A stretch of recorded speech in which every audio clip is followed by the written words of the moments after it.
Venons actuellement au commencement de mon existence en qualité d'être pensant. J'étais pituiteux, je saignais du nez en abondance tout le temps. On croyait mon existence passagère. Mon père et ma mère ne me parlaient jamais. Jusqu'au commencement d'août de l'an 1733, où l'organe de ma mémoire se développa. J'avais 8 ans et 4 mois. Je ne me souviens de rien qui puisse m'être arrivé avant cette époque. Voici le fait. Sangre. Sangre. Sangre. J'étais debout au coin d'une chambre, courbé sur le mur, soutenant ma tête, tenant les yeux fixés sur le sang qui ruisselait par terre, sortant copieusement de mon nez. Et Marcia, ma grand-mère, dont j'étais le bien-aimé, vint à moi, me lava le visage, me fit monter dans une gondole et me mena avec elle à Murano. C'est une île, très peuplée, distante de Venise d'une demi-heure. Arrivés sur cette île, nous entrons dans un taudis où nous trouvons une vieille femme assise, tenant entre ses bras un chat noir et en ayant 5 ou 6 autour d'elle. C'était une sorcière. Elle ouvrit une caisse, me prit entre ses bras, me mit dedans et m'y enferma en me disant de n'avoir pas peur. C'était le meilleur moyen de me la faire avoir, si j'avais eu un peu d'esprit, mais j'étais hébété.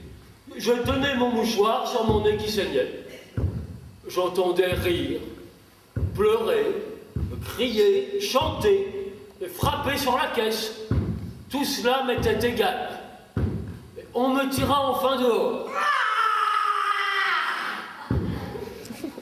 C'est alors que mon sang s'étanche. Cette femme extraordinaire me dit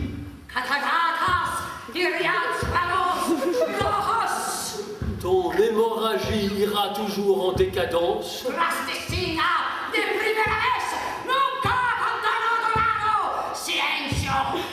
Pourvu que tu ne rendes compte à personne de ce que j'ai fait pour te guérir.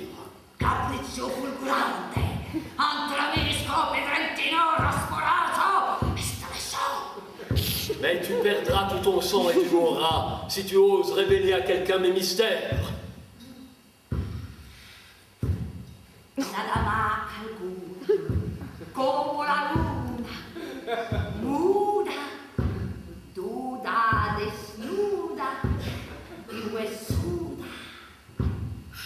Cette nuit, une charmante dame viendra te faire une visite.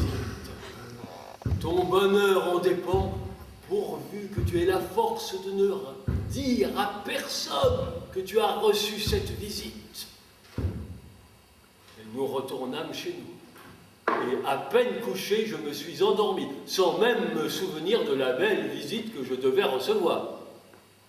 Mais, m'étant réveillé quelques heures après, j'ai vu, ou cru voir, descendre de la cheminée une femme éblouissante, en grand panier, et vêtue d'une étoffe superbe, portant sur sa tête une couronne parsemée de pierreries qui me semblait étincelante de feu.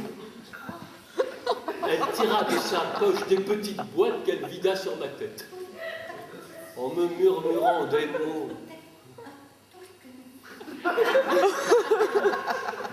À ce long discours, je n'ai rien compris. Et je me suis endormi. Le lendemain, ma grand-mère m'imposa silence. Tu mourras si tu oses redire ce qui a dû t'arriver dans la nuit.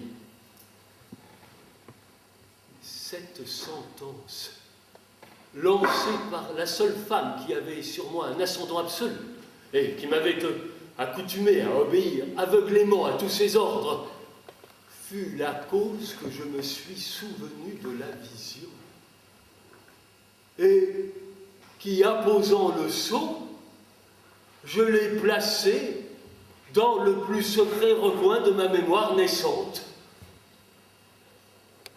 Après le voyage à Murano et la visite nocturne de la fée, je saignais encore, mais toujours moins, et ma mémoire, peu à peu, se développait. Il serait ridicule d'attribuer ma guérison à ces deux extravagances, mais on aurait tort aussi de dire qu'elles n'y furent pour rien.